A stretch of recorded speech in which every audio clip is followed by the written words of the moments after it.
Hello friends, welcome back to my channel. So ಈಗ next ಪ್ಲೇಸಿಗೆ ಬಂದಿದ್ದೀನಿ. ನನ್ನ ಲಾಸ್ಟ್ ವ್ಲಾಗ್ ನೋಡಿದ್ರೆ ನಾವು ಕೆಲವು ಪ್ಲೇಸಸ್ ಎಲ್ಲ ವಿಸಿಟ್ ಮಾಡಿದ್ವಿ.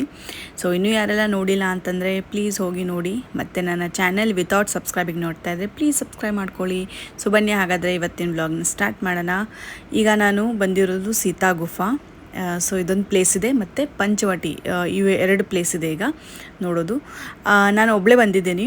ಆ್ಯಕ್ಚುಲಿ ಇಲ್ಲೇ ಎಲ್ಡರ್ಸ್ಗೆ ಅಂದರೆ ವಯಸ್ಸಾದವ್ರಿಗೆ ಮತ್ತು ಚಿಕ್ಕ ಮಕ್ಕಳಿಗೆ ಅಲೋವಿಲ್ಲ.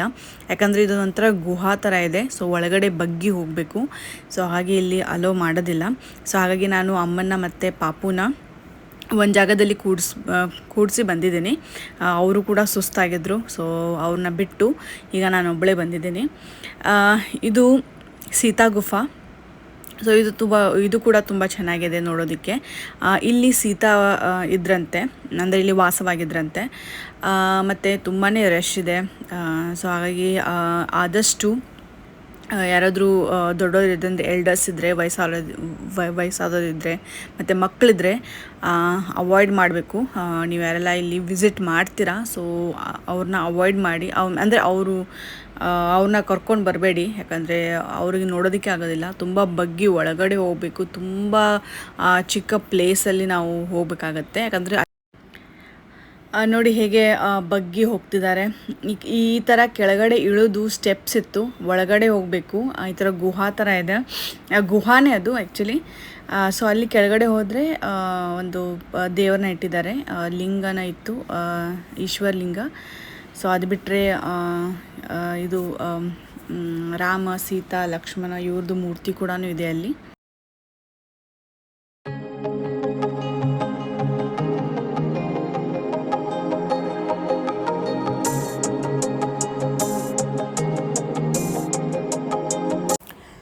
ಸೊ ದೇವ್ರನ್ನ ದರ್ಶನ ಮಾಡಿ ಅದಾದಮೇಲೆ ಮತ್ತೆ ಈಗ ಈ ಥರ ಹೊರಗಡೆ ಬರೋದು. ಅಂದರೆ ಎಕ್ಸಿಟಿಗೆ ಒಂದು ದಾರಿ ಇದೆ ಮತ್ತು ಎಂಟ್ರಿಗೆ ಒಂದು ದಾರಿ ಇದೆ. ಸೊ ಇಲ್ಲಿ ಎಕ್ಸಿಟ್ ಆಗುವಾಗ ಇಲ್ಲಿ ಈಶ್ವರಲಿಂಗ ಇದೆ.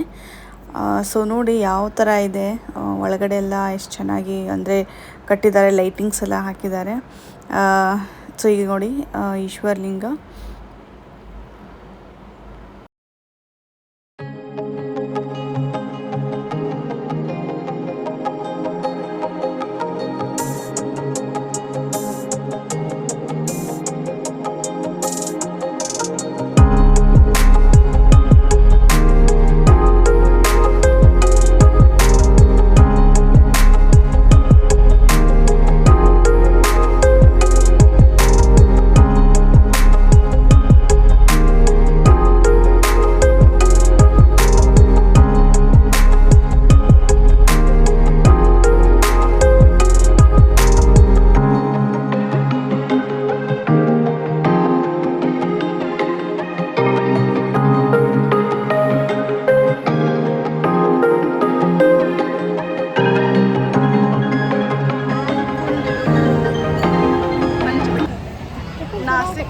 Famous temple.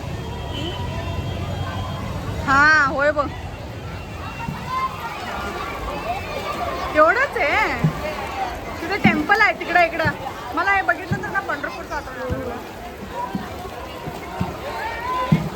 कसं खेळायला लागलात बघा.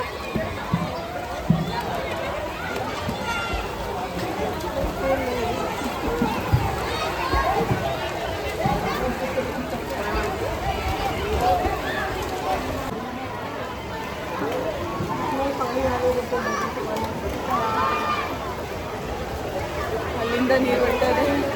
ಗೋದಾವರಿ ನದಿನಾ? ಗೋದಾವರಿ ನದಿ.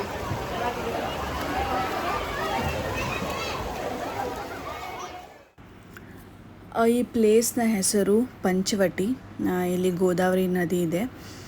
ಸೊ ಇದಕ್ಕೆ ಪಂಚವಟಿ ಅಂತ ಯಾಕೆ ಕರೀತಾರೆ ಅಂತಂದರೆ, ಪಂಚ ಅಂದರೆ ಪಾಂಚ್ ಅಂದರೆ 5, ವಟಿ ಅಂದರೆ ಬನಿಯನ್ ಟ್ರೀ, ಆಲದ ಮರ ಏನಂತೀವಿ ಅದು. ಸೊ ಇಲ್ಲಿ ಕಾಲಾರಾಮ್ ಮಂದಿರ ಏನಿದೆ ಅಲ್ಲಿ ತುಂಬಾ ಬನಿಯನ್ ಟ್ರೀ ಆಲದ ಮರಗಳಿವೆ. ಸೊ ಇದು 5 ಆಲದ ಮರಗಳಿಂದ ಸಾಕಷ್ಟು ಆಲದ ಮರಗಳಾಗಿವೆ ಅಂತ ಹೇಳ್ತಾರೆ. ಸೊ ಹಾಗಾಗಿ ಇದಕ್ಕೆ ಪಂಚವಟಿ ಅಂತ ಕರೀತಾರೆ. ಇಲ್ಲಿ ರಾಮ ಲಕ್ಷ್ಮಣ ಸೀತೆ ಇಲ್ಲಿ ವಾಸವಾಗಿದ್ರಂತೆ. ಸೊ ಅದಕ್ಕೆ ಇದಕ್ಕೆ ಪಂಚವಟಿ ಅಂತ ಹೆಸರು ಬಂದಿದೆ ಅಂತ ಇಲ್ಲಿಯ ನಂಬಿಕೆ. ಸೊ ಇಲ್ಲಿ ಕೂಡ ಸೀತಾನ ಮೂರ್ತಿ ಇದೆ. ಸೊ ಇದೆಲ್ಲ ಪೂರ್ತಿ ನದಿ, ಅದರ ಎದುರುಗಡೆನೆ ಇಲ್ಲಿ ಕಪಾಲೇಶ್ವರ ಮಹಾದೇವ್ ಮಂದಿರ ಕೂಡ ಇದೆ. ಆ ನದಿಯ ಎದುರುಗಡೆನೆ ಈ ಮಂದಿರ ಇದೆ. ಈಶ್ವರ ದೇವಸ್ಥಾನ ನೋಡಿ ಎಷ್ಟು ಬ್ಯೂಟಿಫುಲ್ ಆಗಿದೆ. ನನಗಂತೂ ತುಂಬಾ ಇಷ್ಟ ಆಯಿತು ಈ ದೇವಸ್ಥಾನ. ಸೊ ಇದಾಗಿತ್ತು ನಮ್ಮ ನಾಸಿಕ್ನ ಮಹತ್ವವಾದ ಮತ್ತು ಶ್ರೇಷ್ಠವಾದ ಸ್ಥಳಗಳು. ಸೊ ನಿಮಗೆಲ್ಲ ಇಷ್ಟ ಆಗಿದೆ ಅಂತ ಅಂದ್ಕೊಳ್ತಾ ಇದ್ದೀನಿ. ನಾವು ಇಷ್ಟು ಪ್ಲೇಸಸನ್ನು ನೋಡಿದ್ದೀವಿ. ಸೊ ಇನ್ನೂ ಕೆಲವು ಪ್ಲೇಸಸ್ ಇದ್ದರೆ ನನಗೂ ಕಮೆಂಟ್ ಮಾಡಿ ಹೇಳಿ. ಸೊ ನಾನು ನೋಡಿರುವಂಥ ಪ್ಲೇಸಸ್ ಅಂದರೆ ತುಂಬಾ ಶ್ರೇಷ್ಠ ಮತ್ತು ಮಹತ್ವವಾದ ಪ್ಲೇಸಸ್ ಇಷ್ಟು. ಸೊ ಇನ್ನು ಒಂದು ದಿನ ಇದೆ ನಾಸಿಕಲ್ಲಿ. ಸೊ ಏನೆಲ್ಲ ಆಗುತ್ತೆ ಅಂತ ನಾನು ನೆಕ್ಸ್ಟ್ ವ್ಲಾಗಲ್ಲಿ ನೋಡ್ತೀರಾ. ಸೊ ನನ್ನ ವ್ಲಾಗ್ ವಾಚ್ ಮಾಡಿ ಹೀಗೇ ಸಪೋರ್ಟ್ ಮಾಡ್ತಾಯಿರಿ. ಮತ್ತು ಈ ವಿಡಿಯೋ ಇಷ್ಟ ಆದರೆ ಪ್ಲೀಸ್ ಲೈಕ್ ಮಾಡಿ, ಶೇರ್ ಮಾಡಿ ಮತ್ತು ಸಬ್ಸ್ಕ್ರೈಬ್ ಮಾಡ್ಕೊಳ್ಳಿ. ಸಿಗೋಣ ನೆಕ್ಸ್ಟ್ ವ್ಲಾಗಲ್ಲಿ. ಟಿಲ್ ದೆನ್ ಬಾಯ್ ಬಾಯ್, ಟೇಕ್ ಕೇರ್.